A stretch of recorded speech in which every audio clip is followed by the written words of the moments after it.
Hey guys, Stan Efferding here, founder of The Vertical Diet.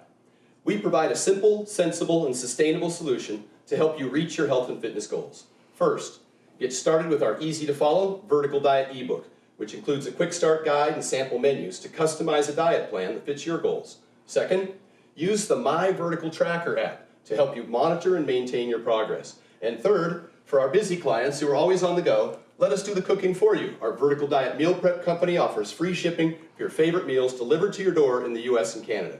So head on over to stanefferding.com and get started today. Okay, well, we're live. Well, not really live, but we're recording another episode of the Vertical Diet Podcast. I'm Stan Efferding. I'm here with my co-author of the Vertical Diet, Damon McCune, registered dietitian, exercise phys PhD. I'm going to need him again. Once again, I've invited another guest on my show, our show, that is much smarter than me. And so Damon helps me out of these binds. Damon, why don't you, again, no introduction needed, but I'm going to pass it over to you for the introduction of our guest today. Awesome. Well, thanks for your time today, Chris. Today we've got the mad scientist, Chris Duffin, on to drop knowledge and teach us all things about exercise. And Chris, why don't you give the audience a little bit of your background and kind of how you got to where you are today? Oh God, that's a long one. Yeah, that's no little a brief one, yeah. Well, my background's actually engineering and business, but I've been a gym owner on the side for a long time, and in that process, developed and honed my coaching skills and my understanding of biomechanics, and really built kind of a foundation before making a move over. I've been training for over 30 years, 16 years in powerlifting, where I was ranked number one in the world for almost a decade straight. Multiple all-time world records. I retired from that about 4 or 5 years ago, roughly around the time I started Kabuki Strength and moved into this realm full time. So I'm co-founder of Kabuki Strength, co-founder of Build Fast Formula, and now co-founder of Barefoot Athletics. So main thing that I'm involved with on a daily basis is Kabuki, where it's an interesting company. It is both education and equipment. So we have principles that we believe in around human movement and loading principles. And our output is where we see gaps in the industry, we develop new and innovative tools. So we have a completely different lens that we look at what type of equipment we choose to make and how it's designed than basically anyone else out there. And so we're all over the place. I mean, we work with 90% of the top MLB teams. We're in the NFL, NHL, MLB, NBA. God, basically all the top colleges. They all use our stuff, like every one of them. So that's huge because of our focus on biomechanics and being able to individualize things for the actual needs of, well, an individual, which vary based on their leverages, their mobility restrictions, what your sport and goals are, all these sorts of things. So we're able to get them in the best position possible while reducing injury rates and developing athleticism with the tools that we do. That's why we're all over those sports. U.S. Olympic sports, mostly shot put, discus, throwing sports. But that's our bread and butter. We do powerlifting, of course, as hobbies ourselves. I'd say call it a hobby. And we have seminars that we do around the world on a monthly basis, mostly in North America. But this year we're branching out. We'll be hitting the UK, maybe a couple locations, and adding Australia probably the year following. But our staff travels, does seminars. We produce free educational content across social media. And we coach athletes, do private seminars for some of these major league teams and colleges as well, so tailored to their needs. So that's us, like I said. Well, it's a lot, and yeah. it's extremely helpful. That's the short one. So yeah. You got to keep me rambling, man. You know this. You know me. No, that's fine. Yeah. I wanted you to kick off with that introduction because I had the benefit of being the recipient of a lot of that great information some many years ago when I was still actually competing. And you helped me out on numerous occasions. I came up to your gym and trained. You came down here and helped me with my deadlifting. And we've, you and I have had the opportunity to talk quite a few times, done podcasts together.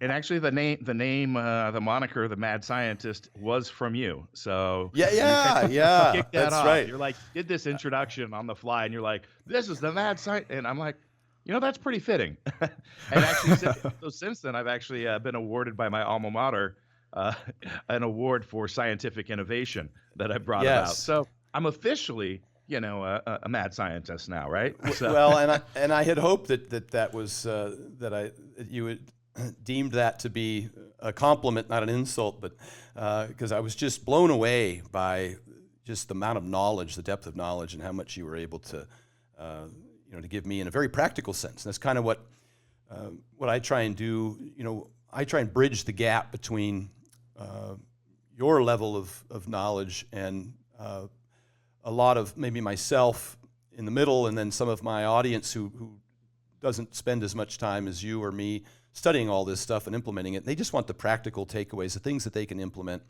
And so I want to kind of bounce through a little bit of what you're doing right now that's practical to our audience, is both lifters and people as they age, just trying to get over injuries, which is key to what you're doing. So yeah, we work a lot in those other, like, a lot of people think of us as like the guys that work with the top strength athletes, and we work with clinicians and other people that are dealing, like the elderly populations. You'll notice a lot of our barbells, especially, are still designed very light because that's one of the constraints we deal with. Is we work with a lot of people in the 60, 70-year-old category that we need to get these people more resilient, get them healthier. Like, this is something I really strongly believe in. So yeah, awesome. This is something we were talking about a little bit earlier, and you've done a great job of really bridging that world. We had Brett Contreras on a couple episodes ago talking about how the clinicians don't necessarily get the strength and conditioning exposure, or they don't necessarily have the education necessarily to apply it or implement it with their patients, and you've done a great job bridging that. Yeah, so that's kind of the real world that we play in, is that kind of it's almost return to play, prehab, rehab. Like, that's the area where we really shine. So using the tools and methods, because that's when you really see those changes come into place. You go from, like, I can't move, I'm in pain, to, hey, I'll pick up some load and I know how to do it and I can get better. And this is actually helping me. Is you want to talk real changes for somebody, like, that can be life-changing stuff. Yeah, 100%. I want to get into it. I want to start with the strength feats, though. Let's appeal to my meat neck audience. We're gonna get right down into the dirty. You've been doing some ridiculous lifting lately. Tell us about what it is you're doing and why, and just your recent post on Instagram. What happened with your big squats? Yeah, so I actually started this. So it was 4 years ago, almost in March, when I do this final feat. It'll be 4 years ago since I announced this, that I was retiring from powerlifting, but I still had goals. I was retiring not from lifting heavy, but from doing things within a certain set of rules and regulations. And what I wanted to do is open myself up to really fully display what my capabilities were, and then also combine that with being able to do charity work to support organizations that I believe in. So I started these kind of feats of strength. And a lot of this is, so the first one was I deadlifted 1,000 pounds for almost 3 reps. It's the Guinness World Record for the sumo deadlift, if I just did it for one. But, I did extra, and there's a reason now. Of course, you always do. Because I didn't, at the time, fully disclose what my full goal was, which was to be the first person ever to do reps with 1,000 pounds for a squat and a deadlift. So nobody's ever done this. So I titled it Grand Goals. So that was the goal, what I stated 4 years ago. And this has been the plan all along. And I've been working on it for 4 years. Right. There's been a few side steps where I squatted 800 pounds every single day for 30 days. Yep. I deadlifted 400 kilograms, 880 pounds, close to world record weight, every single day for over 2 weeks. It was actually 16 days before I had sustained an injury, which it can happen when you're doing this sort of stuff, because nobody's ever done it before. There's no playbook to go off of. you can't read up and reach out to anybody because nobody's done this shit before. Excuse my language, but that's what it is. Now, here's an interesting thing for people to understand. It's all about, to be able to pull this off is all about increasing work capacity. So the more work that I can do in a shorter period of time is going to equate to getting stronger. Now, when I say work capacity, though, everybody in their minds is thinking about running, doing some battling ropes, doing kettlebell swings, pushing the prowler. And those things are not increasing my work capacity whatsoever. So as a strength athlete, most of your work is all what we call axial loading. So it's a matter of understanding what vector the weight is moving in and what vector your body is responding to it. That sounds complicated. It's not. Like for strength athletes, it means you're loading the spine from top to bottom, working against gravity, and you're pushing against that. If I was a rower, it would be like a front to back movement. Okay. If I'm a sprinter, it's back to front. So this would be like you had Brett Contreras on hip thrusters. Absolutely fantastic for increasing sprint speed, forward jump capability, these sorts of things, but have less application to, and Brett, I'm not sure if you guys discussed on the show, but like it's going to have less application to jumping higher or squatting or deadlifting more weight, right? Right. So it's really important for people to understand and kind of categorize like what your movement is, because you can think, oh, I'm doing stuff that's going to help me in my whatever athletic discipline it is. But you really need to understand, is it really aligned? Is it the stuff that is going to be, one, I need to be thinking about how much volume I'm doing in my practice and how much volume I'm doing in my training, so that you're managing that as well. But am I working on increasing the capacity to withstand load or withstand volume or withstand frequency in those things? And I say this and that it's very clear and simple to understand, but you see this gap all the time. People are like, I need to get my work capacity up, and they all run to doing prowlers. Right. That definitely works, but only for things that it applies to. Right. So it's some of this really simple stuff, we get down. It's not like there's not this super complicated, matter of strength development. A lot of it is just hitting the basics and hitting them really well and understanding what is going to be effective. So yeah, right now I'm in the middle. So March, I get detoured here, Stan. You got to ring me back in sometimes. No, that's fine. March, I'm going to go for squatting 1,000 pounds for 3 reps. If I can do more, awesome. I'll do more.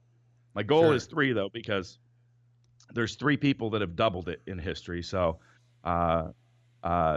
Ray Williams, Kirk Karwoski, and I can't remember the name.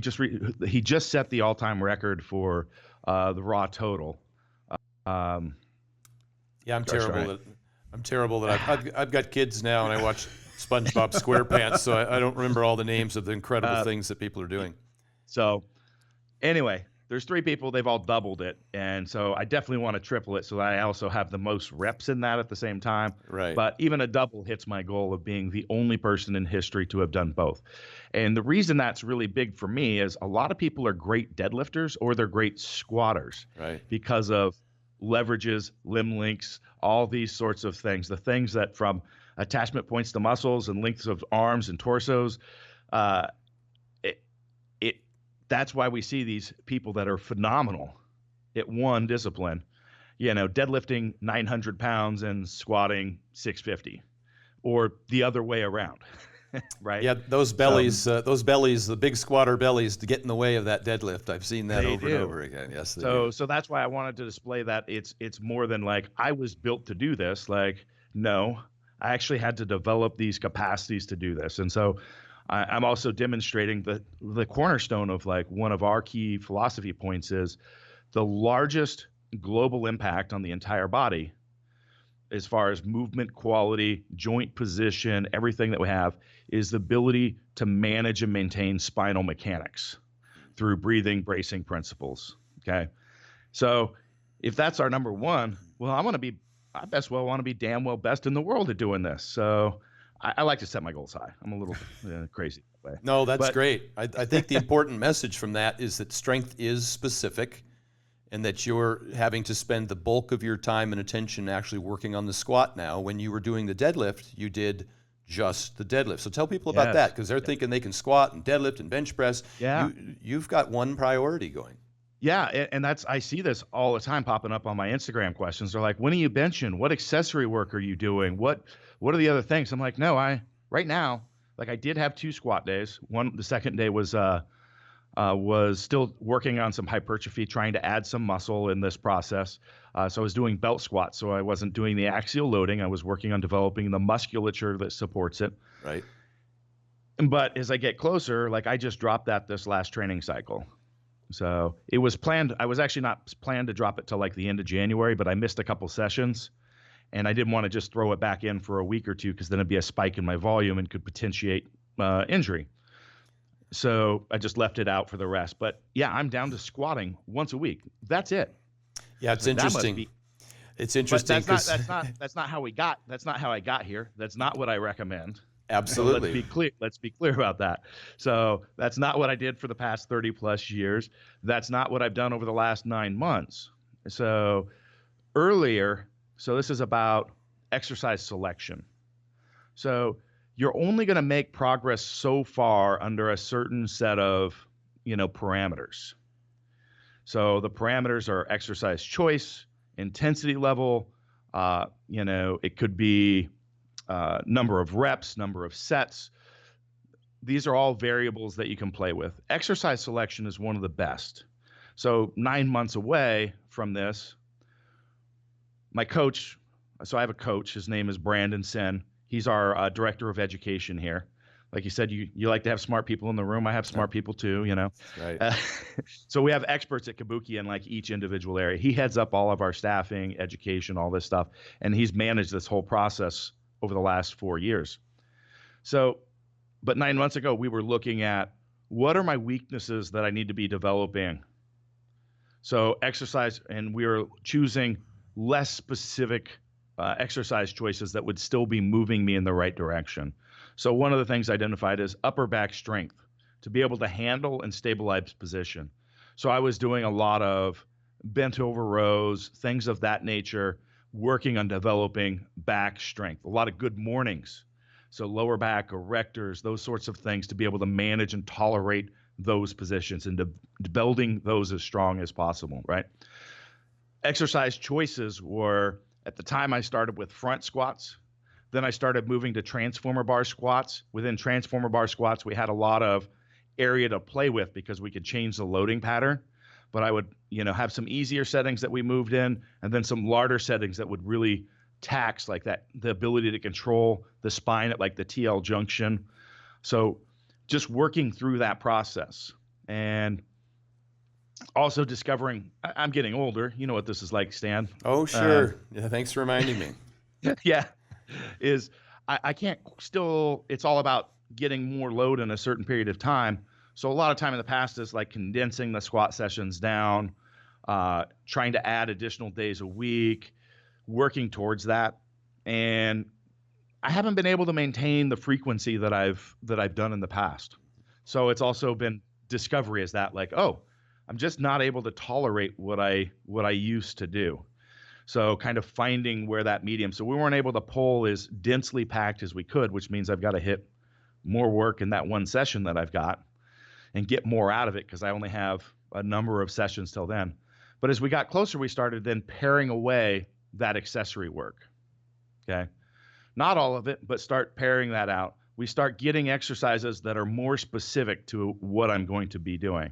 So we went from transformer bar to transformer bars that were closer to a back squat, to then finally using the Duffalo bar and the back squat, which is what I'm going to be. So I'm in the final phases now, where now it's super specific. I'm doing just what I'm going to be doing. And let's talk recovery. So get back to the core nugget of your question, which was around like, am I doing anything else? I'm not, because I want all of my, I'm pushing so specifically, and I did the same thing in the deadlift. The final piece of the deadlift, I did nothing but deadlift. Then I was tolerating 2 sessions a week. Here I was at close to 2, if we include the belt squat session in there. But like I said, that's changed a little bit in the last 4 years. So as I went from my 30s to, mid 40s in the process. So, but people don't understand, like, to achieve something so big in one specific discipline, you're not going to be able to do a lot of those other things. Like, they're all going to take away from your recovery resources. So one of the things, like, people are always like, oh my God, sign up for meet. You're going to hit a 2,500 pound total. I'm like, you're not going to hit a 2,500 pound total with one lift, because that's all I'm training. They're like, but to maintain your, and they're missing the point. Like, I've been training, like, and you, Stan, I know the same thing. Like, when's the last time you've done curls, Stan? Yeah, a long time ago. And your arms are freaking massive, and they look great. They make me jealous, Good thing I got better traps. Good thing I got better traps than you, so it makes up for it. So, because I squat. On that note, I wanted to say that what you're describing is systemic fatigue. It's a bucket that you fill, and it's not separated by quads or arms or shoulders. No. And so you have to back up and say, well, how big is my bucket? And you're working on making that bucket as big as you can. As big as I can. And the thing is, like, it's not like I'm laying around the other 6 days of the week, even to pull this off. So here's the thing about the sessions I'm doing. It's not working up for a single heavy set. I actually just calculated. I just ran I'll send the graph to you if you want to throw it into your podcast. Yeah, for sure. But in the last 8 weeks of training, I've squatted 400 kilograms 71 times. Wow. Jeez. Over 400 grams. My average weekly load has gone from 880 pounds per session to 950 plus pounds per session. And this is over like 8 repetitions per session. So my last workout yesterday, I started with 916 pounds for a double. Right. Went to 965 pounds, hit it for a double. Yep. Went to 982 pounds, hit it for a double. Is there even a difference between 960? Dropped it down to 943 and did another double. Right. So 8 total reps at 951.7 pound average load. Yeah, I just wonder, do you feel a difference between 965 and 982? I'm just a question. Do you even know the difference at that point? Yes, 982 is easier. Yeah. I heard you say that too. I have to know about that. I've never done it before. Right. So the mental game is much stronger. When I walk up to something, here's the thing. Like, if you're squatting over 900 pounds, your game has to be on, no matter what.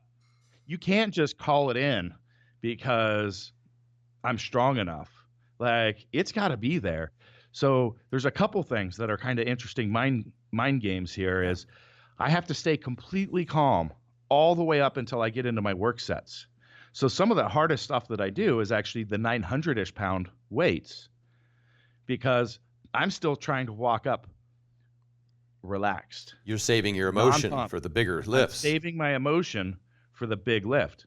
And then, but I have to do it well enough that that it's not so hard that now it messes with my mind, because I'm in a bad spot, because I'm like, oh my God, right, that didn't move good. Oh my God, and it's just, even though you know it consciously, it still wants to play with your head, right? Oh yeah. So now I got to go 965.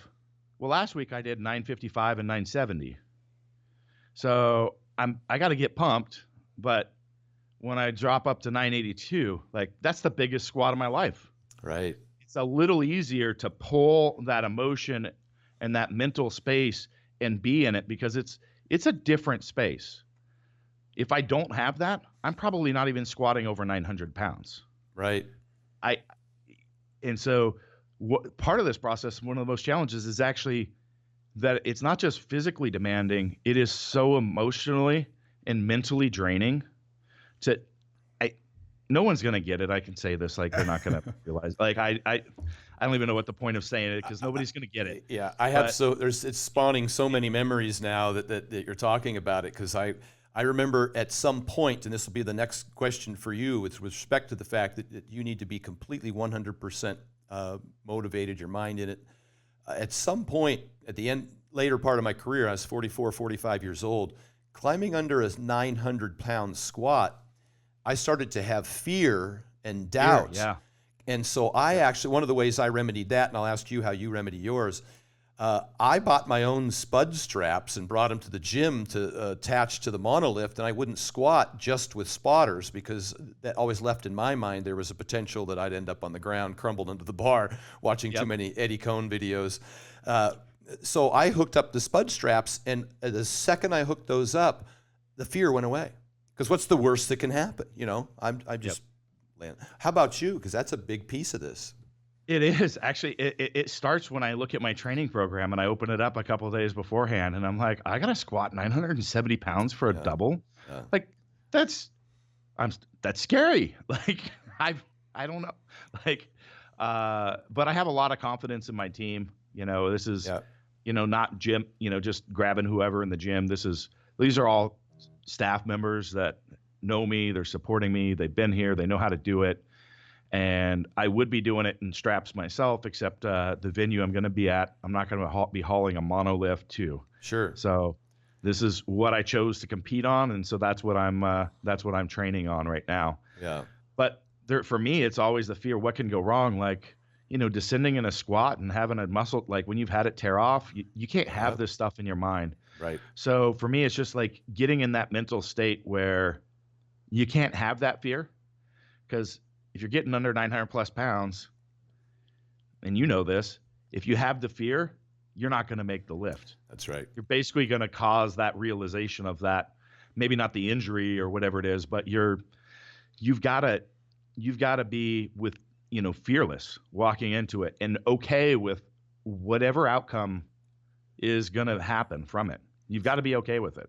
You know, Chris, you brought up the warm-ups, and I just think it's really interesting. How do you balance the world of potentiating your muscle and getting that pre-activation before you get to the point where you may have fatigued yourself or over-fatigued yourself for those kind of lifts? So, you know, the mental preparation, and how do you approach that?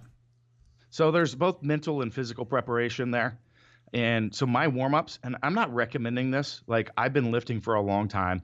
Watch my videos of my lifts, squatting and deadlifting, and you'll see how clean they are, how much I maintain position.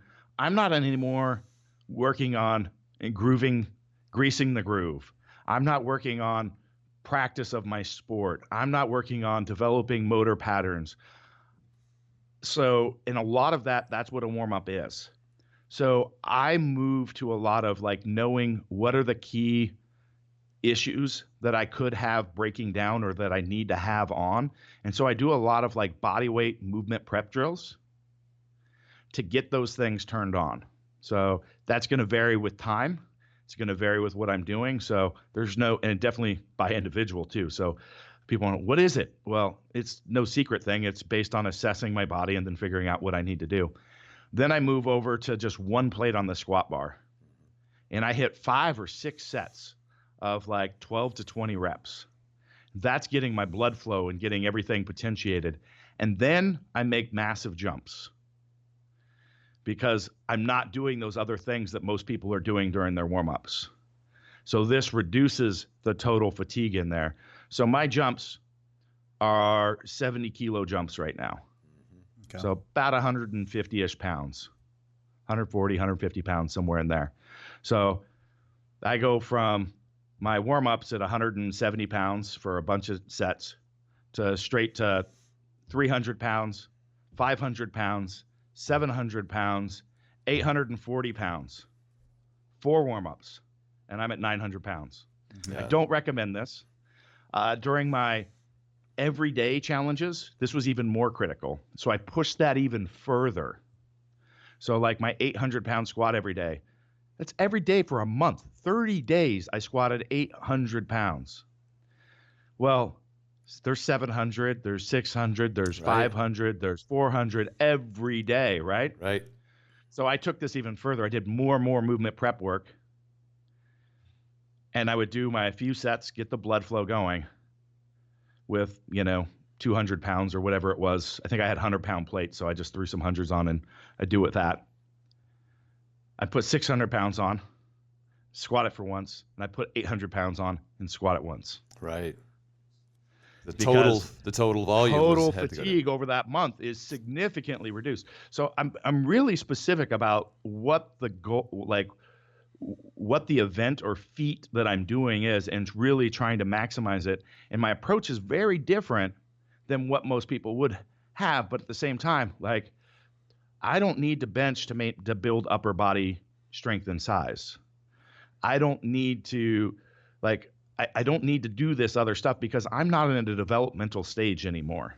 Right. I'm not trying to develop anything right now. I'm trying to manage my recovery and prepare myself neurologically for what I'm going to do. Right.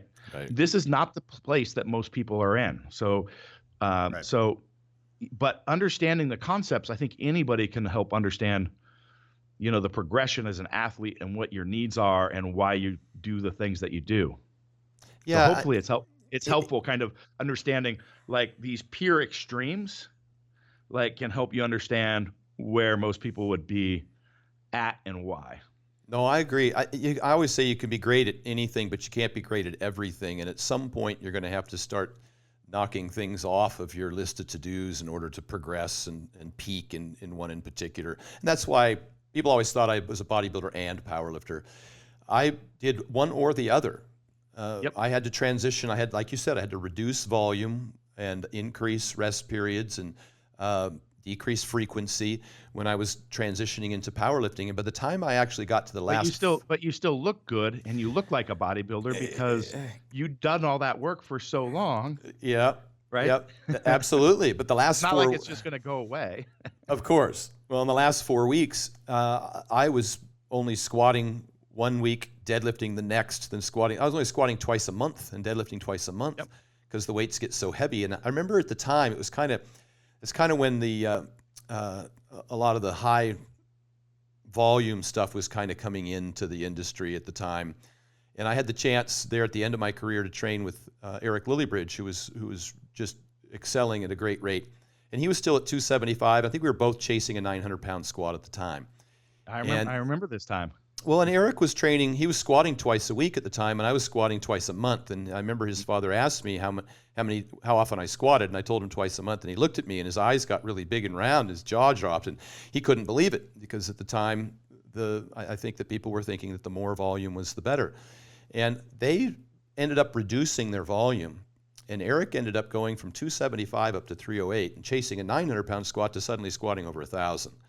Yep. So there comes a point at which, you do need to specialize. And with the weights that you're lifting, you've got to manage that system, the systemic fatigue, and do a little less. Yep. And there's also building to it. So a lot of problems is people look at, with the high volume, high frequency approach, people go, oh, that's successful, I'm going to go do that. You can't go do that. Like, my ability to squat the volumes that I do every week, we've been working on developing the capacity to do that for 4 years on top of the training experience that I already have, right? Yeah. When I worked up my deadlift to doing twice a week, I started with deadlifting every other week, and we spent a year slowly making changes. Yeah. And a lot of people like, oh, I'm doing this program, I'm squatting 4 days a week. Well, what were you doing before? Oh, I was squatting once a week. You can't do that. You have to if you're going to make that approach, it's take your squat workout that you already have, don't add another one, split it in half and put it on 2 separate days. Now you're still doing the same amount of work, okay? And now, next training block, maybe add a set on one of those sessions and then slowly start. And then over a couple of year period of time, you're going to start getting to the point where, now I'm got like 3 full sessions, if that's your approach you're going for, right? You can't just jump. You have to develop the qualities to be able to do this stuff. But where's the instant gratification there? Right? Yeah, there isn't. Instagram says you can do it. Yeah. And for me, here's the thing. It's not adding a set. We're talking about evaluating, looking at one training block to the next, and it's adding a rep. Like, that's the minutia of the detail that we manage on this to get there, because you go drastically wrong and now you overshoot your recovery capabilities, and you're leaving, well, in Eric's case, 100 pounds of squat on the Yeah. Did we freeze up there? Did we lose him? I can't hear him. stuff. There we go. Okay, sorry, we just had a brief freeze up there. You were talking about Eric got his 100 pounds of squat to go up because he'd managed his overall fatigue. I just want to make sure in case we lost that info for the audience. But I had a comment about that because what you're talking about is patience. It's one of the things that I noticed when I was able to go and learn from Mikhail Koklaev and Boris Shako is that they talked about how they create these 5-year plans. And now in the day of Instagram and instant gratification, it's really hard to get a young lifter to understand what you just said was a very extensive period of time. And in there, you also periodized down times and deloads. Yes. These are different blocks. This isn't the same block you're talking about. So Now, the and there's even patience becomes in these important. a different gosh darn it, now I can't remember his name. No, different Russian. I think he trained under Boris as well. He certain time of the year talks about training for the soul. Right. And it's just like in that phase, like so just spending some time like doing what you love to do. And I have those periods and people are like, why are you doing 1-arm barbell snatches? Like, what is the secret behind this that it does? I'm like, they're fun. Yeah. This It is keeps my it interesting. This is my play time so that I can keep mentally and emotionally engaged. Like when it gets into this time, because I can't train like this year over. I can't do that. And so there's a whole lot of things to manage. Yes, there's big blocks that you're training that are all very different. And yeah, it takes patience. I talked about. Go ahead. I was going to say, over the last month, if you look through my comments on every one of my posts, starting with like doing triples or whatever in the lower 900s, people are like, oh my God, you had another rep in there. Why didn't you take it? Right. The next workout, you had another rep in there. Why didn't you take it? Same thing was said with my 982 yesterday. Saw some comment, you could have done that for a triple. It's like, I don't have to have it all right there because then I have nothing for next time. Like this is all a process. Like you can't get there if I take that every single time. And I think everybody understands that now as periodization, and you've done this extraordinarily well. But people only really apply it to lifting. And what I noticed is that over a few times over the last few years, you've periodized, like you just mentioned, you've kind of just done it for fun. You periodized your body weight as well. You were up north of 280, then back down to 240. You relaxed your whole system and let it prime itself again to go back. How did you go up on that? The last cut actually was for the cover. Well, it was the picture of the book right there in front of you. Yeah. And I'll get super lean, especially for a power lifter. Like I'll get around like 5% body fat, and stay there for a while. And the reason I did this last one is in prep for this. Yeah. Because if I'm bulking and pushing all the time, the body quits responding the way that I want to. I don't know if there's science behind it, but I can tell you damn well that that's what happens to me. So when I do these periodic like lean way out, I find that every time I come out of that, I end up being able to add a lot more muscle mass. My body starts responding a lot better. Yeah. And I knew that I wanted to try to push my body weight to 300 pounds. I'm not sure I'm going to get there, but right now I'm sitting at 280. Even though my stomach sticks out, I still got veins on my abs. And I feel and I'm moving better than I ever have it around this weight before, by far. Like I just feel normal, and that's huge because it's all in like taking the time to do this. Like I started at 270 pounds, cut down to 240, hung out for several months, and watched until I felt it was time, and then started using that that was actually my plan to get big. Right. If not purely by accident over the years, because I was competing in powerlifting and bodybuilding back and forth, I do one then the other. I did that throughout my career, and maybe not selectively so in terms of this benefit that you've received, and find out later that that's a very effective method to resensitize the body. Usually when you gain a lot of weight and hold on to it for a long period of time, you end up with fatty liver disease. You end up with insulin resistance and high blood pressure and high blood sugars. And then you start partitioning nutrients. I got a little bit of that going on right now, and I will for the next few weeks. But my plan is I'm just here for a short period. I'm here for 3 months. Yes. and then it's coming right back off. Like, Oh, 100%. And I'm recommending that. I think that's a great way to go. And throughout my career, I've got blood tests every month for the last 12 years of my career.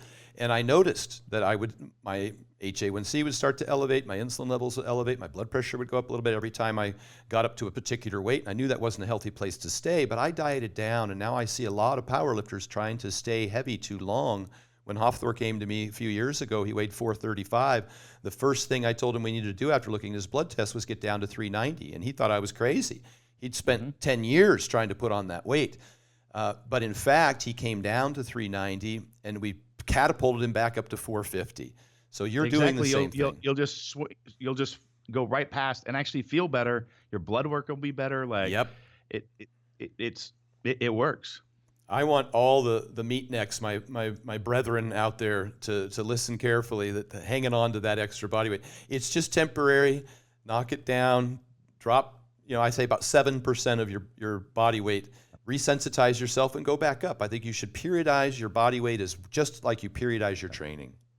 For me, it's the other. Like I like to stay on the lean side, so I only bulk up for the events, and then right. I'm not one. I hate being like, I look down, I'm like, oh man, but Yeah. that's just me. So Well, you've talked a lot about what you do to get that strong, both adding the mass and lifting the weights. How do you recover from those workouts? What's your system like? I always say that the lifting part's the fun part. That's the easy part.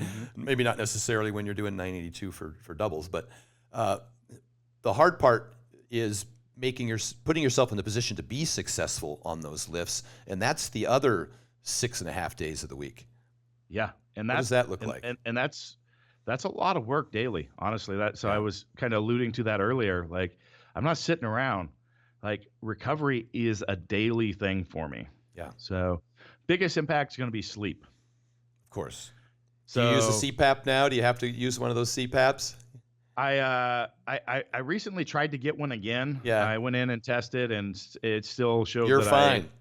You're I good. don't need one. That's great. My wife disagrees, but as long as your blood oxygenation is adequate for recovery, that's fine. That's usually they put that little oximeter on your finger, and if your blood oxygen levels go too low, it's a great idea to get a CPAP because you're not going to recover very well. But if yours aren't too low and you're recovering, then you just sleep a lot. and then if I sleep on my side, I don't snore. Gotcha. So it's like in the process, my neck's 21 inches, so Yeah. I have to be really lean for the no snoring thing to go completely away. Sure. That's like definitely Sure. in the single digit body fat. But sleep, making sure that you're going to the bed at the same day every time, that you're relaxed and not on your devices leading into it. Making sure, that you've built up the capacity to fall asleep, not over reliance on a lot of sleep aids. Yeah. I really like, recently I got this Kooler chilling pad for my bed. That's been huge because my body, that's one of the reasons that I wake up is my body runs really hot. And, a lot of lifters do. Yep. So this one's really cool because you can control the temp at various times through the night, set a schedule, and it'll actually wake you up in the morning.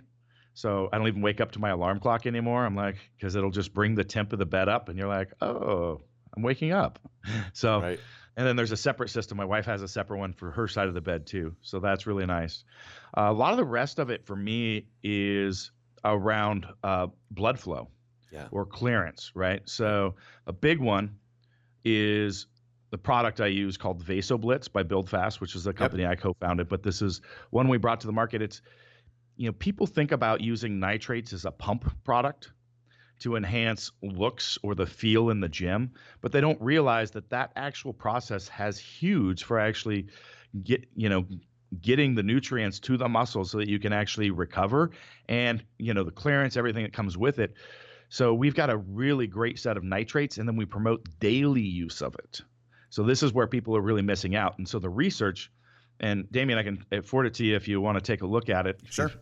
But there's some studies showing at 18 days the use of the four main nitrates, although we use citrulline and lactate as well. But they're all doing the same things in a very synergistic manner. Enhance both hypertrophy, endurance, recovery, and anabolism. Like that's freaking those just pretty damn powerful qualities, right? Yeah. So anything that's going to help with that. You know, if you want to go the cheap route, you could go with tomato juice and some other stuff that will help you. Yeah. I don't have the list on the top of my head, but there's a little bit of beet juice is Beet juice, beet yeah. does the Juice, same yeah. thing, Yep. right? So, but the daily use of nitrates has been a game changer for me. Also, in the fact that it keeps the muscles fuller. So, particularly, a lot of people don't think about it as a strength athlete, but strength athletes aren't in the gym getting a pump as often as a bodybuilder would, right? Right. So you're coming back to squat. You were squatting heavy twice a week or twice a month. Well, those muscles aren't really filled out from your previous session as well, right?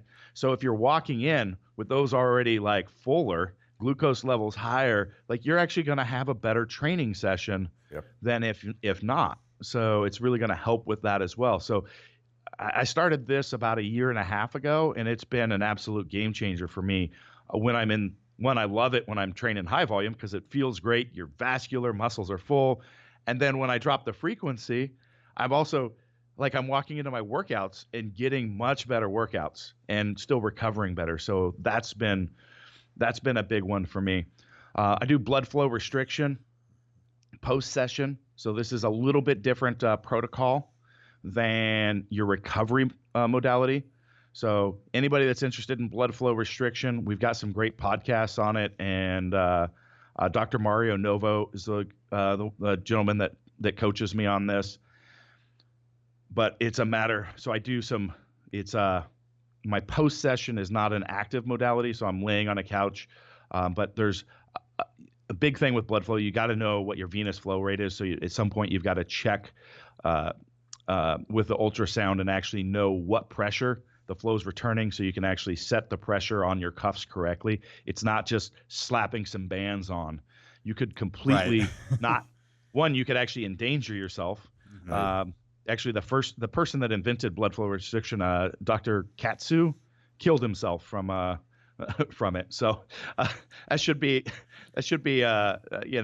something. Tell you something like it has dangers.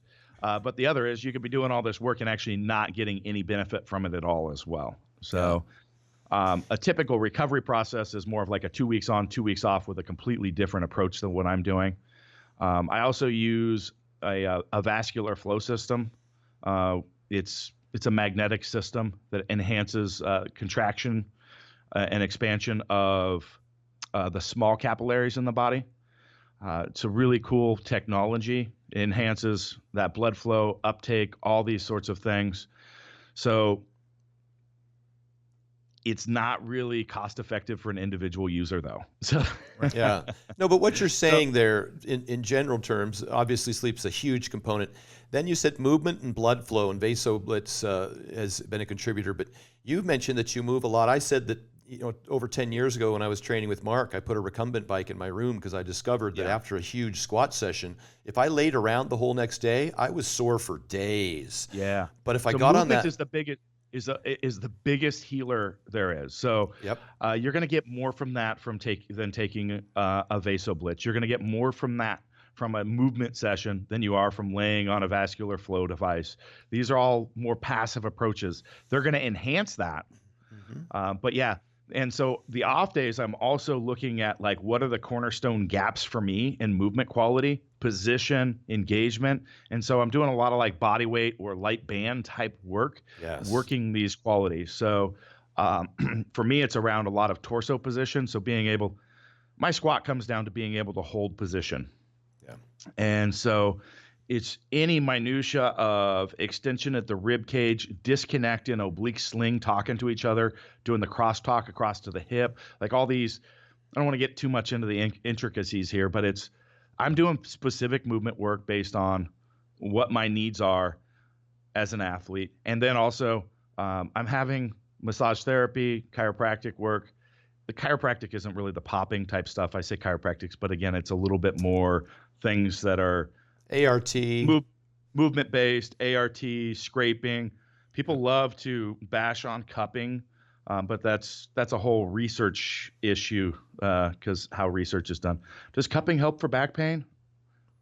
Results are inconclusive. Well, no. Cupping helps with creating space for nerves at the peripheral level between the skin and fascia layers. If they're bound up, it's very effective. Create space, they move better.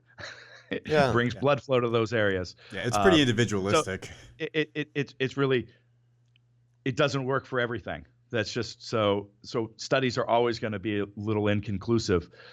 But when it works, hey, I've got pain down here towards the knee. That's where the saphenous nerve output is. Okay, so cupping is no different than like skin rolling or some other dermal tractioning techniques. A lot of different ways to create space for nerves. You put it on there, do some movement, pain disappears. Pretty sure that did something. Didn't actually fix the underlying root issue though. It's helping you. Okay, now somewhere along that nerve path, I've got something that isn't moving well or was weak, or you've got to do some digging. You never rely on these passive stuff, massage, anything like that to be your fix. No, but it facilitates the movement so that you can then go move pain-free. Now you can go move within. So the same argument is like, this is why we don't do ART or any sort of soft tissue work. It only shows temporary increase in range of motion. Yeah, that's correct. But now combine that with your whole process, right? Which is, okay, now let's go use that whole range. And now your nervous system, your body's like, oh, it's safe to, now we actually get benefit and we see change. You said something important there. So people love to like look at snippets of research and not understand, okay, yes, that's 100% accurate. That doesn't say that it's not effective by any means. Right. If we use it appropriately in a larger, holistic approach, right? What's my goal? You used an important word there. You said your mind now understands it's safe to move. And people don't necessarily connect the fact that your brain has a big piece of your range of motion. Yep. So yeah, if I only do the soft tissue work, I'm going to need to have to do it again every single day. Mm-hmm. Okay. So one, you got to understand, if you have to have it done, there's a reason. You're not moving well. You're training too frequently or a higher intensity than, whatever that, there's root issues. But if you only rely on it, you're going to have to get that done all the time. I remember talking to you years ago. You're like, I get my ART done every week. I keep having to go back. Well, now if we're within that and we use that window of enhanced range of motion and actually go do, it doesn't have to be maxing out, but go move and train within that window and use, hey, now I can get an overhead position and lock out, my shoulder. I can lock out a snatch without compromising spinal position. Go do some. Walk with a kettlebell held overhead. Okay, now you're going to reprogram the body, the mind, the nervous system to be able to do this. And now, what's the research say if you strength train within a certain range? Well, the body has an adaptive response. It means it works. If I actually take that passive modality and add it with movement. So, and what happens to your strength if you've got pain, Chris? Oh, yeah, exactly. Well, you can't. I mean, that's the other. But that's triage work, right? Like, I hate when people like wait till the last minute. I'm going to the gym, and I got to roll out for 45 minutes because I'm in too much pain to squat. Well, what were you doing between the last session and the first? When my first soft tissue treatment is following my squat. Yeah, within an hour. Like an hour, yeah. Yeah, it's about 5 minutes. Yeah. It's light. It's different. It's not deep because the body's already enhanced a lot of trauma. So it's more about like calming it down, dealing with a couple issues. But the longest period of time that I can spend not using compensatory patterns, because if I go for a walk, if I do my 10-minute walks, but I'm limping on one leg, I'm not going to get good recovery from that. No. So you want to make sure, hey, in my daily life can be recovery if I'm moving well, if I'm feeling good, but don't wait till the last minute. And that's what everybody does. Mm-hmm. And let me let's expand on that with respect to pain. One thing I happen to know about you is you have an extraordinary pain tolerance, and some people may say that's one of the reasons why you can be so damn strong is because your brain, when it senses pain, will shut off your muscle contraction as a preventative mechanism. And you don't experience much pain. I think you broke a bone one time, didn't even know it. So, so people should understand and explain why you say you start your rehab immediately, not rolling out an hour before they squat, because any pain that they haven't resolved before that training session is going to impact their ultimate load.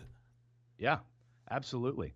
So anytime we've got pain going, and even when there's not pain, if we have dysfunction, the body is great at compensating. This is what we do as humans. So it's going to be picking up, it's going to be changing positions, recruiting other muscles, right? So you're not in optimal condition to move the most amount of weight, right? And you're reinforcing these patterns. So this is where this long ago injury can be sticking with people forever. And they're like, they think that I've got a bad shoulder, I've got a bad back, when it's long gone and fixed itself. The body healed itself, but we still have some stuff because those pathways, those particularly pain pathways, when they're heightened and turned on, they become like a freeway. So the signals they start moving really well because the body's trained that, if I sense something there, that's pain, pain, pain. And so and this isn't pain science, I'm not talking out my ass here. So that becomes like really sensitized, and it can stick with you because now the body is like used to it. So it senses anything out there and it's sending back this pain signal, and the body may be healed. And so we've really just got to deal with some of that reprogramming, teaching it, this is the position we need to be in. This is safe. These are the muscles to engage to stabilize these joints. And that's why I do what I do, because I put all this stuff together and make it happen. That's how you pull off, things like this when you're, I think 280 pounds and in your 40s doing stuff that nobody's ever done before. I hear you. And, I think it's really important to reiterate and emphasize, as you've discussed, that things that are done, there's a hierarchy, and things that are done to you or for you are not as effective as things you do for yourself, and those are for facilitating movement. So that when people say to themselves, well, I'm sore, and they have a decision to make. Am I going to go to the chiropractor or a physical therapist, or am I going to go use my roto gun or whatever it is? All those things may provide some benefit, but not as measurable as if they decided to go take a 10-minute walk or go through some mobility work, like you're talking about. Those things are far more effective and certainly more accessible. Or fix the root issues with your hips don't, this is one of my lines, your hips don't get tight from squatting. They get tight from squatting like shit. Yeah. Yeah. Like that's, I squat a lot. I'm a big fat power lifter. I can damn near do the splits.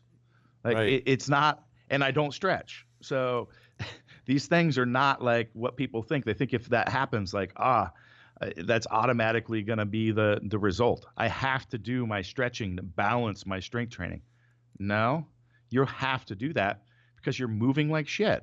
Like, fix the issue, move better, and now you're actually you're enhancing the whole process. And now go for your walk, increase your recovery. Like, it's just frustrating. It really is simple, but it takes so much really discipline and knowledge, because you say this and everybody's like, that's definitely not me. I'm the person that has the squats nailed. I'm moving, I'm doing all this stuff. And in reality, very few people are. Yeah, just sore all the time. Well, I think it's important that we talked a lot about, I did a video called If You Want to Be Healthy, Don't Compete. And then we sit here and talk about, 1,000-pound triples and, what it takes to recover from that damage. But I want to make sure that we segue into a conversation about the importance, and this is for longevity. At the end of this 1,000-pound squat that you're going to do for reps, you'll turn on a new phase, and that will include training, because I think it's important for people to know that a controlled, a reasonable progression or stress is important for longevity too, that for retention, so you avoid sarcopenia, you avoid bone mineral density loss. So all of this is what happens when what process gets kicked off when you stop training, when you stop using your muscles? Yeah, you put a cast on your arm. Yep. You atrophy. It's the process of stimulating the death and dying. Like, you have to, as a human being, We are built to adapt to stress. Okay. Yes. Now you can't have too much. You can't just go, I'm going to do CrossFit workouts 7 hours a day, 7 days a week. Right. Okay. You won't recover. So that's when stress becomes overload. You've got to have rest and recovery periods. So, but this is the human condition. This is how we live. We live by growing. We live by responding and adapting to our stresses. This is how we become stronger and better. And I'm not just talking like the physical nature of it. What happens if you quit challenging yourself mentally, emotionally? Okay? Yeah. It's the same thing happens. This is across the board.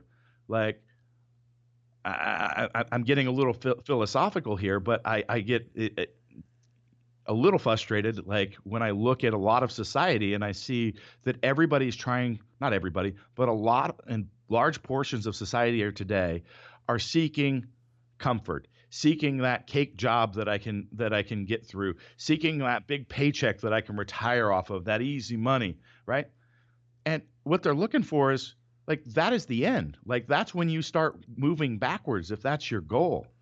If you're not scared and challenged a little bit with your life, you're not stressing yourself. You don't have anything to adapt to. You're not growing. You're not becoming better.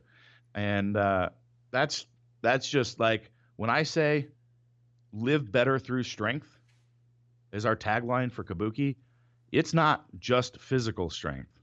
It's all aspects. Every one of those is important, and arguably those other ones are much more important than physical nature. Well, but they all come together. It's huge, and it's the use it or lose it mentality. People get on the internet all the time and they whine because they're like, Stan, what are you doing? You're going to hurt yourself. I'm squatting 500 for reps. And I'm like, for me, this is hormesis, and I'm healthier than I've ever been. I used to squat 900. I don't do that anymore because that might hurt me.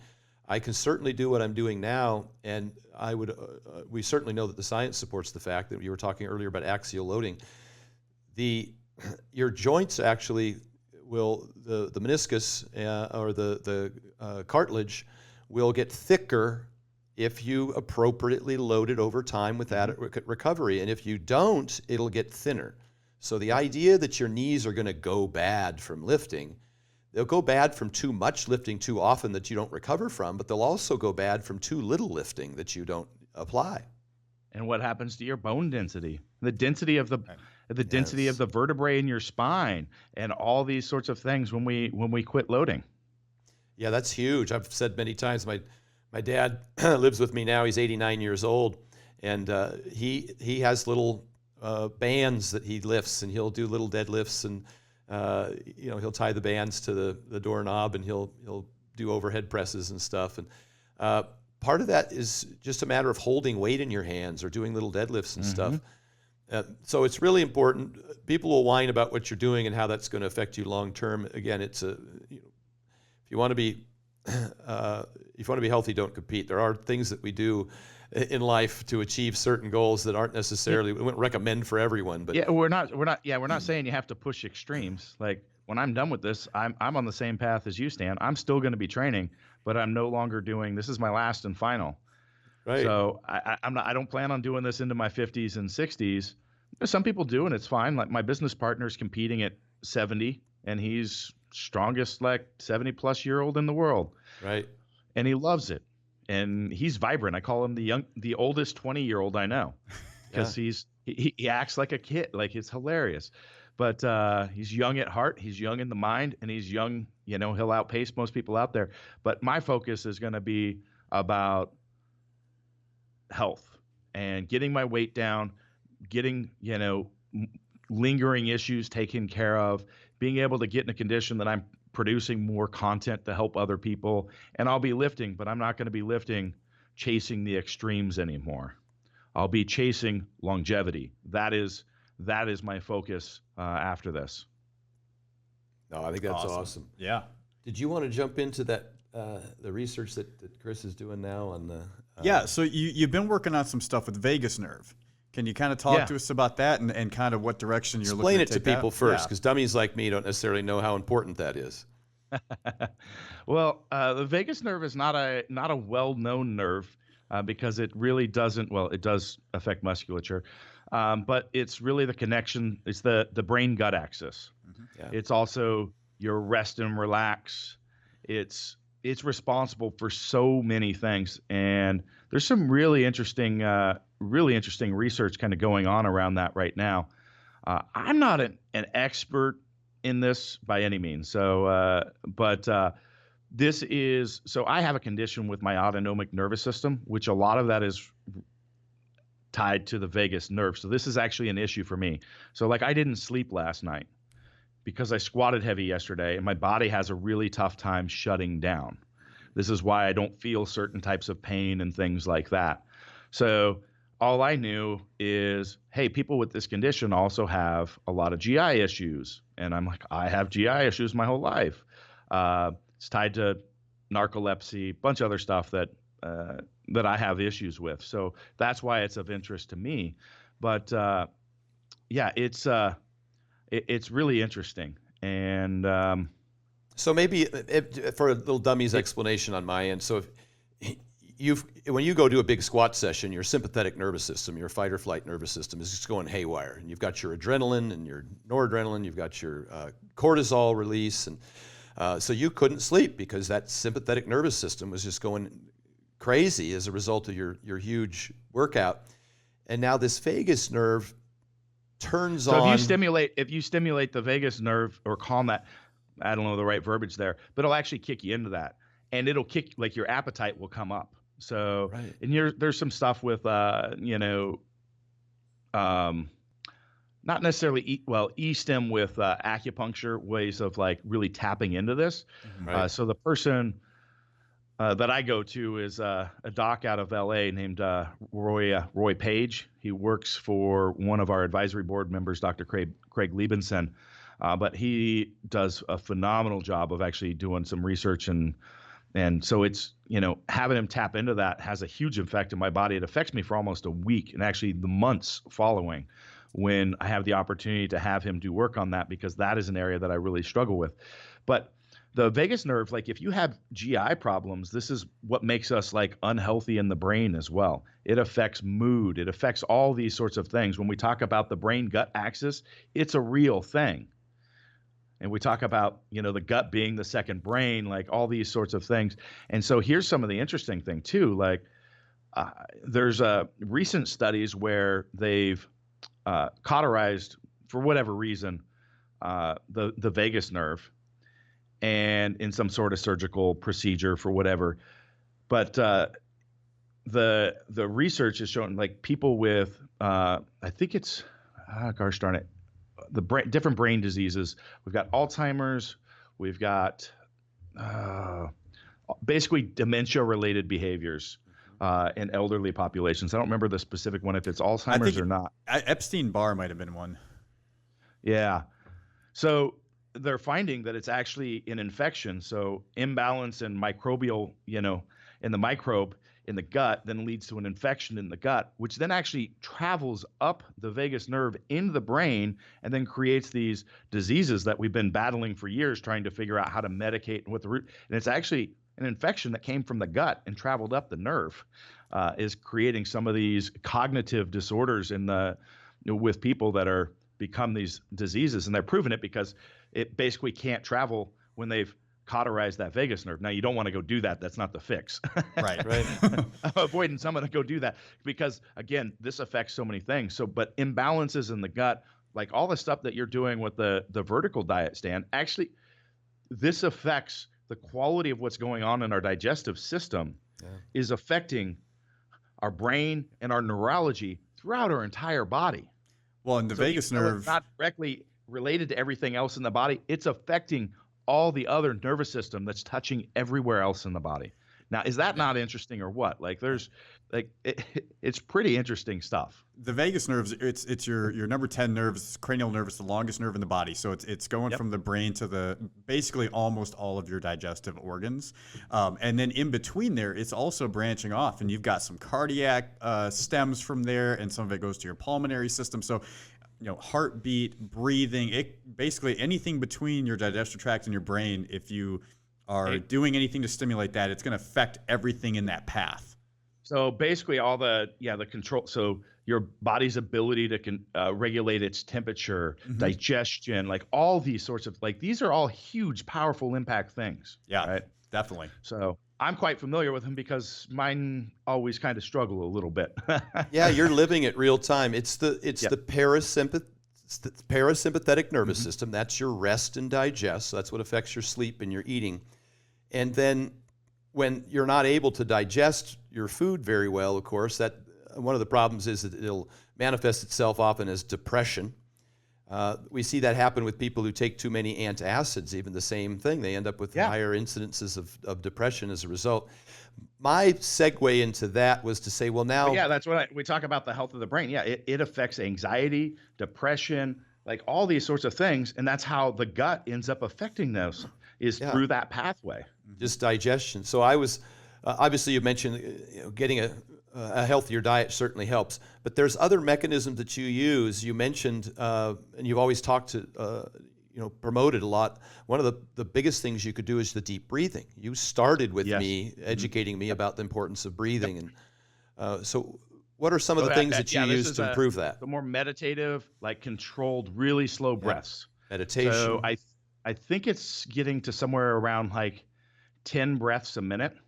Just like taking these really deep breaths will actually stimulate, when we talk about, I talked about the acupuncture, but this is a self method for doing that. It's anything above about a 5 count. So if you're inhaling, it's about a 5 count inhale and about a 5 count exhale is about the tempo that I've seen in the data. And that'll stimulate vagus nerve and kind of get that relaxation going like you're talking about. Yep. So those are real practical takeaways that just things that work in terms of people understanding that when you do a workload like you do and create the fatigue you create, and you've got your sympathetic nervous system going crazy with adrenaline, maybe they pop themselves with caffeine and they've got all these issues. And how do you calm that down? And then the vagus nerve is the core of that and calming your system down. And you're talking deep breathing, meditation, yoga, even your myofascial release that allows you to move. All of those things are your 10-minute walks. Huge. Those all play a role. Yeah, it seems minor because people are like, oh, we're just talking about the impact of walking, like moving the leg muscle. But all these things have pretty significant impacts through the whole body, well beyond this, and we're just starting to understand the full scope of that. I agree. Amazing. There's a couple of speed round topics. So you're talking about. So I have so much that I'm doing every day, every week. It's hard when you're going, hey, what's everything that you're doing? But like I talked about, first is that massage, which is a little bit of calming, right? Yep. And I go have a nice family dinner, relax. I take an Epsom salt bath. Yep. Again, the magnesium has a little bit of effect on the on muscles, but I think the bigger thing is just getting in that rest and relax. Having that calm breathing, really, like I said, it can be yoga for another person, meditation for another, but these are why these practices have been around for millennia, because they help bring about these changes, right? And as humans, we know it when we do it, and that's why they've been effective and they've been around for thousands of years. There's reason behind it, and now we're just starting to understand actually the pathways that make this happen. But yeah, deep breathing is a huge, powerful self way to tap into that resetting that vagus nerve. And so, like I said, when you'll feel it if you have, because your appetite will come up, relaxation will go down, like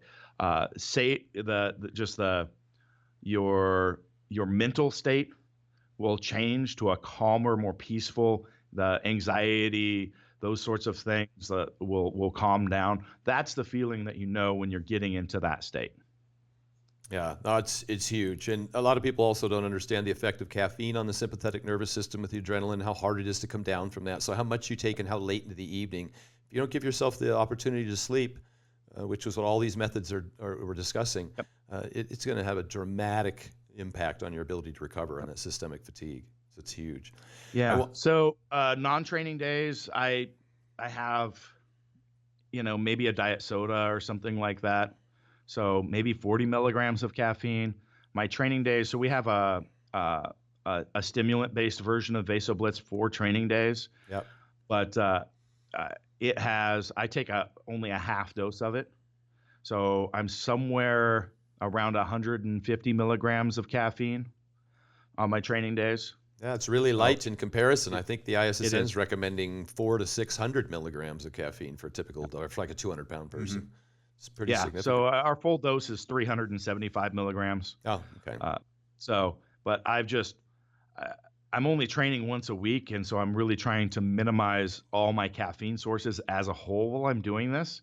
Yeah. Because I actually end up relying on caffeine a lot because, again, I have issues with this in energy levels and things like that because I have a condition related to this.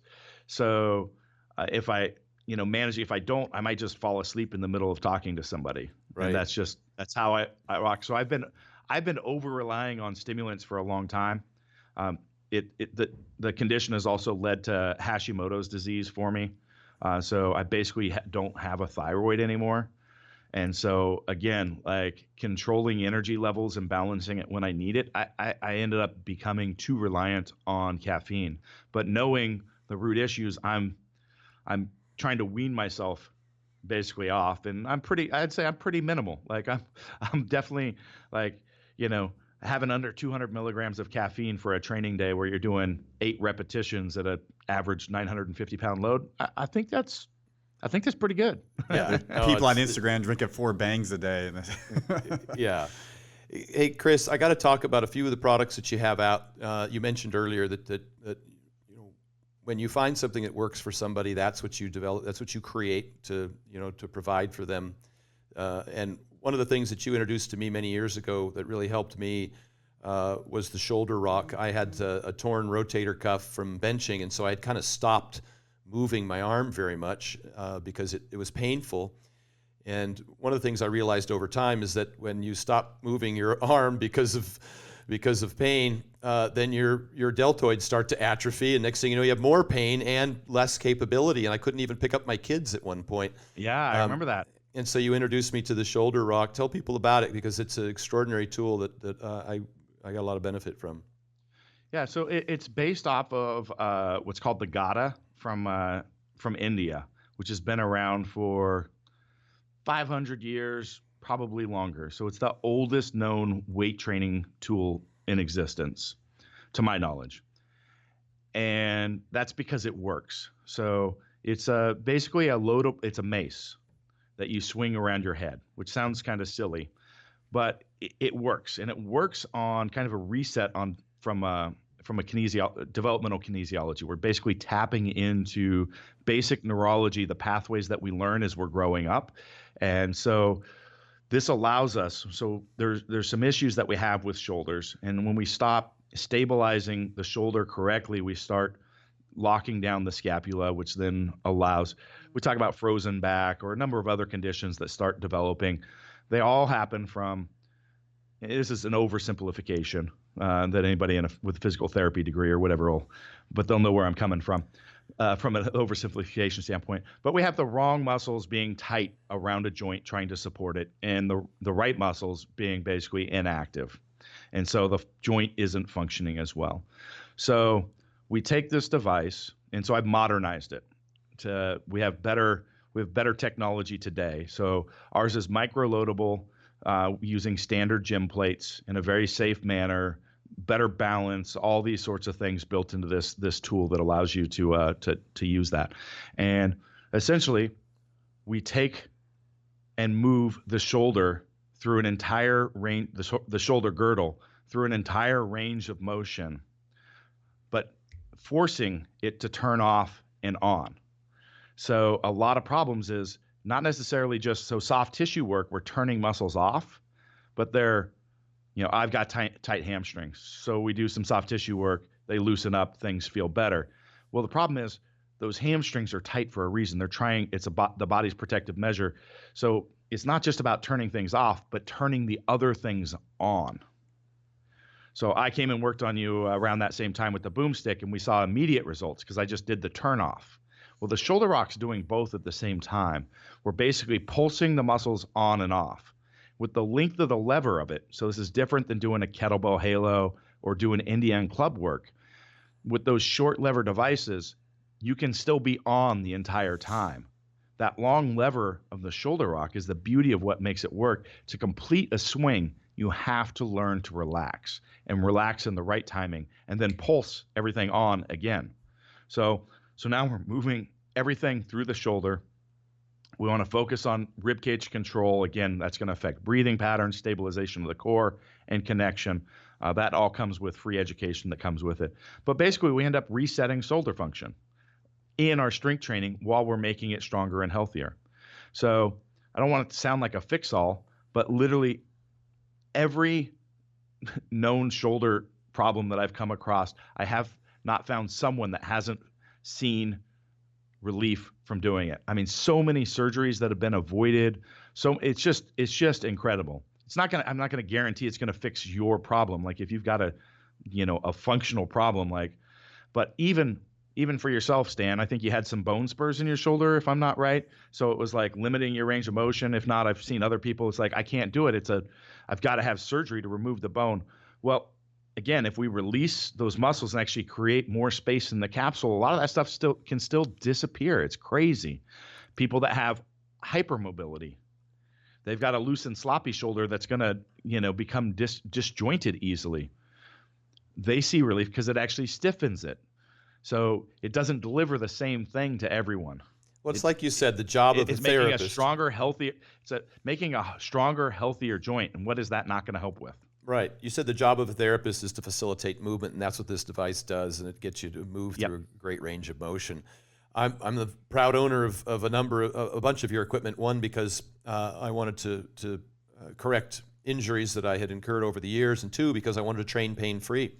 And so I got your transformer bar, which is your safety squat bar, because I was having problems with elbow tendonitis from, getting under a regular squat bar, and your Duffalo bar, with both provide similar benefits. Although the safety squat bar, I'll do RDLs with it and stuff like that. And plus, I can fit it in my trunk of my car, which is fantastic because I would take it to the gym sometimes.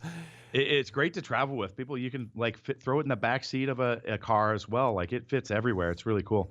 But it's the only bar in the world. So it's the patent's in process. We should actually have it pretty soon, where we can actually change where the load position sits in relation to the spine and the hip. And what people don't realize is the load is always staying over the midfoot. So what we're doing by changing the load position is actually changing your spinal mechanics. So we can take people that have never been able, due to their levers or whatever, been able to effectively squat without compromising technique. So this is big. Why we're big in the NBA and MLB is because they have these freak outliers of like torso length, height. People love to throw up videos on Instagram of some NBA stars saying, "Look, they squat like shit," and it's like, yeah, because they can't. Like they're not built. That 7'6" athlete is never going to squat like you, and never can without compromising position. Right. It's not apples to apples. But with a transformer bar, we can actually correct that for everyone. We can actually cue engagement in the right areas. We can cue pelvis to torso alignment, cue the torso stability. We can eliminate butt wink in nearly all positions because of the spinal stability. And then everything downstream starts changing. All of a sudden, athletes are squatting deeper because their legs, hips, and knees are all in better position and alignment. Like it's really crazy what you can do. Because we can actually change. It's the only bar in the world. Safety squat bar is one of the 24 different positions that you can have it in. But we can mimic tons of different loading patterns and deliver different results, which is just huge. So that's kind of the fundamental of a lot of our design process. Plus, I think the pad on it must be a high-density foam, because some of them, they have really shitty pads, and of course that thing runs across your scapula there, and or across your traps, and feels like shit when that foam all breaks down and you just got metal on your back. But yours is awesome. The next piece. Well, part of that is we actually have a curve in the bar that goes over your shoulder too. Oh, so okay. we're trying not to load because in some populations, our elderly or post-surgery populations, it's easy to have some de-innervation because all the nerves that run through there. Right. And so that pressure on the trap can actually cause issues. So ours is specifically designed to be very comfortable in distribution of the load right there for that reason. See, There's you a think- lot of same thing. The handle position goes down lower into this different position because this weird rack position of most of every safety squat bar out there actually doesn't allow for lat engagement. So you watch every single lifter, if they get close to fatigue or max effort failure, they fail and round at the TL junction because they don't have the lats engaged as a spinal stabilizer, drawing the shoulders into the our core. And so our handles actually put you in a position that you can actually turn the lats on with your elbows at your side to allow this stuff. So there's a lot of little minutia that people with our products that is built in that people may not capture. Just like our Cadillac bar, our bench being bar we just came out with.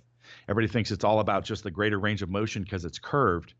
And it's all about actually improving stability at the wrist. So we've actually put the load down below. You've used the Swiss bars, right? Yeah. That you come out of the rack and they want to break your wrist and Yeah. crush your face and Yep. touch your stomach, you touch your chest and it moves again. And you have to choke up on one side because it's always trying to come out, come out of your hands. Well, that's because the weight is on the same axis as the handle. It's a teeter-totter in your hands, which means you can never find center. Right. It's an infinitely perfect spot. Walk into a playground, teeter-totter is always sitting on one side, where we put the load below the rotational axis, which is the same thing as a swing. So where the chains hook up too high, that's where it rotates about. And where the load sits is where you sit on the swing. Where does a swing automatically go to? Center. Yeah. It automatically returns to center. You walk into a playground, all the swings are sitting where they're supposed to. So we put the load below, so that provides that stability. And then that changes things for the joint all the way through. And now we can actually add extra range of motion because we've got the joint in a good position, and we see phenomenal change. You cannot get the shoulder in a bad position. There's some stuff with the angle of the hand position as well that affects internal and external rotational bias based on how wide you are. Again, things that other people haven't looked at before. Yeah, well, I've said many times there's never been a better time to be in powerlifting bodybuilding because of all of the great information that's out there now and accessible, particularly from people like you. You got an aerospace engineer who's also one of the greatest powerlifters in history that is applying his knowledge to his passion, and we're all benefiting. So I think it's fantastic. And we're not even done yet because I think one of your greatest creations yet that you just rolled out is your deadlift bar, the trap bar. I tend to be a big fan of the trap bar now that I'm not competing. It's just easier for me. I enjoy doing it. So this one was awesome because you could tilt it up to load the weights on and tilt it back down, and the knurling on the grips are fantastic and easy to use. And plus I like doing the weighted carries. I like walking with the bar. Yep. And I like having the fact that it's open on one end, so I don't feel trapped in it. Yeah, the level of practicality in your stuff is just insane. It's ridiculous. I mean, it's Well, I was dealing with all these, professional sports teams, and I was watching, and I'm looking, I'm like, people use trap bars for all sorts of athletic things that are beyond just neutral grip deadlifting, right? And I'm like, God, let's just clean all this up and put everything in there. That's why we have the interchangeable handles, because they're getting used for different things. A strongman's going to love having the 2-inch rolling grip, right? Where, baseball player's going to want something different. It's going to change all over the course. Now we have, you can change the width as well. So your teen or small female athletes, and then we can meet the needs of the Thors, the Brian Shaws, all the NFL linemen, because they're like, hey, can you build us these extra wide bars that nobody's selling because our guys just won't fit in there. Right. Even the NBA players, not because of how wide their shoulders, but how tall they are. Yeah. And by the time they get down, where the hand position has to be wider again. Making the sleeves long enough so that you can actually put plates on there. But yeah, the big feature is the openness and the balance. So you can do all these carries, lunges, rear leg elevateds, like all this other stuff. And then now we make the money is that roll up. Yeah, like the jack built in. You got a built-in jack. Yeah. Yeah, it's ridiculous. Crazy. So another thing that you're providing is these educational courses. We talked a little bit about it, but those are seminars that people can attend, and there's a lot to learn. Where do folks go if they want to attend those? What kinds of things can they learn? So those are all available on Kabuki Strength. If you want to go straight to education, you can just type in kabuki.education, and there'll be a link tree to just seminars, coaching services, all that sort of stuff. So we've got 3 different courses. They're 2 days apiece. The final one culminating in a certification. The first one is Principles of Loaded Movement. So this is where we walk through basically our entire process for prioritizing, assessing, and correcting movement under load. And the goal is to do this in the base movement. So to not get out to where we get caught in rehab purgatory, like, I can't have you squat until you can, a month from now when you pass this test. Like, we should be able to do the assessment and the fix in the movement whenever possible. And that's what we drive to. But there's times that we do corrective movements, we do soft tissue, maybe. So we teach this whole process, takes a couple days. And then the second one is program organization. So that's our second course. So it's really talking through a lot of the stuff that we've talked through, but like how to build an effective long-term training plan, broken down into short-term plans, pain science. We do more in depth on our soft tissue stuff there as well. And then the final one is review and a lot of other smaller information that we put in for our certification piece. So there's 3 courses, 2 hours a day, or 2 days a piece. They're 8 to 9 hours a day. We usually run a little long. They're pretty information packed. Yeah. And then we're working on adding some online education and courses that will be going out. Mostly a lot of those will be for our certified individuals as ongoing education. And so great, incredible resource. So people attending these, if you show up, you're going to be in the mix of all sorts of people. So clinicians, strength coaches in, professional or collegiate sports, just average gym athletes, a lot of people that are personal trainers or gym owners. So a lot of just a whole mixed bag, but definitely a lot of professional individuals as well. Well, it's huge. It's fantastic information. I've been competing since 1986. Became a pro bodybuilder, set world records. I've worked with some of the greatest athletes in the world, and I was working with high school, collegiate, and professional football players as early as the early 90s back at the University of Oregon and for multiple NFL teams. I've learned more since I stopped competing 7 years ago than the 25 years prior from people like you and others in the industry. So these kinds of things, I don't care what age you are or how much you think you know. When I read your information or attend your seminar, I learn an extraordinary amount, and I think we owe it to ourselves and our clients, particularly, like you said, your practitioners and coaches that come to your seminars, to learn this information and pass it on to people because it's so practical and applicable. It's not just book learning; it's street smarts that you apply. Well, that's our framework is not just teaching you; it's to teach you to be the coach. Yeah. So that's what we're building, because that's mostly. Don't be afraid to attend if you're just want it for yourself, but it's really built around educating the professionals that are out there as leaders in the sport, because we're trying to have a huge positive impact on strength training as a whole, and there's some big gaps, and we're trying to fill that where we can. Yeah, that's great. Well, the last thing I wanted to cover, because I've got it here in the middle of the table, you sent me this your book, The Eagle and Dragon. When it came out, and I read it cover to cover. It's a great read. I was pleasantly surprised. Usually you get somebody's autobiography, and I'd be honest that sometimes they're relatively boring. Yours was not, particularly because I was born and raised in Oregon, and I recognized all the places that you mentioned in there. But there was something I think, bigger in your book than just your story and how dynamic it is and how extraordinary it is, your upbringing and everything that you've accomplished, but the lessons that you put in the book. Talk about that. Yeah, thank you for recognizing that, because that really was the point, was not the story. I recognize that the story is a great framework to tell the lessons, to share the philosophy of the things that I've learned in my life. My life's not like the worst thing out there, but I've definitely had an incredible life scope.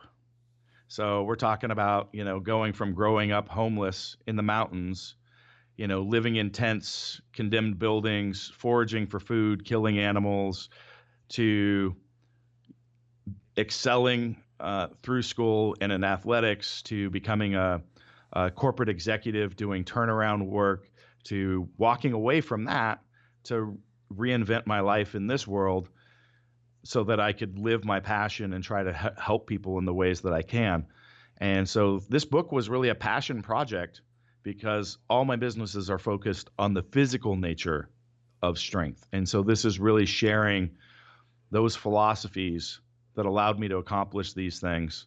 And like I said, I did this did a lot of this too while raising like my 3 sisters as I was going through this. Like I had to take custody of them, and there's some really traumatic things. So there's stories of murderers, serial killer, human trafficking, drug running. Like it's a wild ride that will keep you entertained.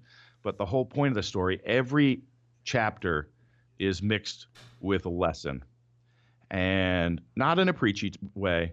And then it's really about getting you to dive deeper in understanding yourself. And that's a big piece of the book, is getting people to really dive and understand what their values are in life. And then being able to help them, once you've established your values, what are the goals that are going to help you realize a life that lives those values? And then the execution piece of that in the real world. And so I think I've learned a lot over this, the scope of the life that I have, and a lot of big successes in a number of areas. And I really wanted to share the process for that and not have this come across as a book about Chris. Like it's a book about you when you read it, and helping you in that process of self-examination.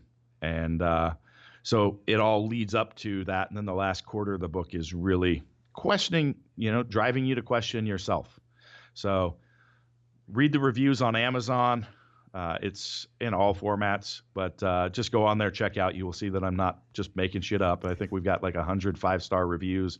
The messages I've got from people, like it's changed people's lives. And that's really awesome. And that's what I was looking for, because this book, like I said, the physical nature is addressed in my work, but I really wanted to hit people on those other areas, mental, emotional, or even spiritual, because these areas are big gaps that we're missing in today's world, where we identify and value victimization over accomplishment, and really seeking of comfort and all these sort of things that I kind of talked about earlier. I want you to live the best life possible and to be able to realize that. And a lot of people don't know how to do that and don't really know what they want, because our society pushes us to value things and maybe goals like bucket list type things or things like that, and not really gets you to understanding what is the life that you want, and really living that, because it's going to be very different from person to person. Well, thank you. It was what was my takeaway from the book exactly, and I really appreciate it.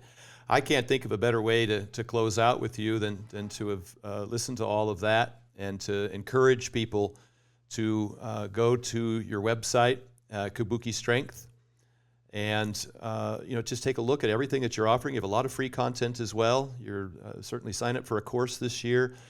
Check out the book and the products that you provide people. You're just a great resource for the industry, and it's just been an absolute honor to know you and to learn from your information, and hopefully share with others how much benefits you provided the community. Thanks. I've got a personal website as well, ChristopherDuffin.com. Okay. And that'll link you to the book, to Barefoot Athletics, Build Fast Formula, Kabuki Strength. And if you follow that link, there is a way to download the Audible version of my book for free for a lot of people. So anyway, check it out. Another resource for all the things I'm involved with besides Kabuki as well. Awesome. Thanks, brother. I really appreciate you coming on. Thank you so much for your time. Good to see you again. It's great talking with you guys. Hey guys, Stan Efferding here, founder of The Vertical Diet. We provide a simple, sensible, and sustainable solution to help you reach your health and fitness goals. First, get started with our easy-to-follow Vertical Diet ebook, which includes a quick start guide and sample menus to customize a diet plan that fits your goals. Second, use the My Vertical Tracker app to help you monitor and maintain your progress. And third, for our busy clients who are always on the go, let us do the cooking for you. Our Vertical Diet Meal Prep Company offers free shipping for your favorite meals delivered to your door in the US and Canada. So head on over to stanefferding.com and get started today.